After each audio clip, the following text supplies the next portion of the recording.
Sarkozy prend cher dans son procès en appel de l'affaire libyenne. L'avocat général a requis sa condamnation pour corruption, recel de détournement de fonds publics et financement électoral illégal. Ça tape fort. Quelle indignité. Tu l'as dit. Quelle indignité. Ah oui.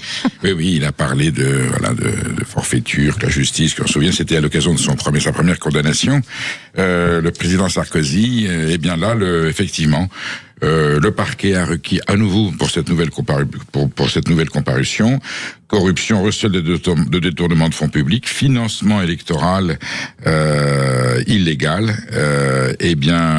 L'étau se resserre effectivement sur le président Sarkozy. 7 ans de prison demandés plus une amende évidemment très conséquente. Le procureur de la République a parlé de forme de perdition républicaine. C'est l'avocat général, Damien Brunet, qui n'a pas mâché ses mots, qui a été en plus, ça arrivait en deuxième temps après le premier procès, une forme de perdition républicaine. C'est lié évidemment au financement de la campagne électorale de Nicolas Sarkozy par des fonds qui seraient provenus de la famille Kadhafi de Libye.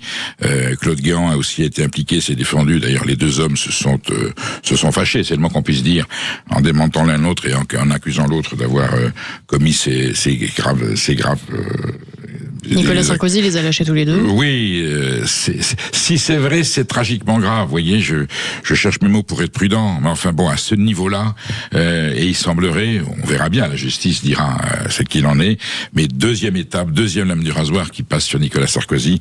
Je ne vais pas parler de triste cire, parce que pour l'instant, il est présumé innocent par rapport au deuxième procès. La première condamnation est quand même, il a fait de la prison, et évidemment, vous suggérez éventuellement qu'il y aurait un deuxième tome du journal La Prisonnier. Il sera plus long là, parce que c'est 7 ans de prison requis, donc long le deuxième tome. Ça abîme l'image de la France. Quoi qu'il en soit, le président Nicolas Sarkozy est un homme d'État qui a ses responsabilités.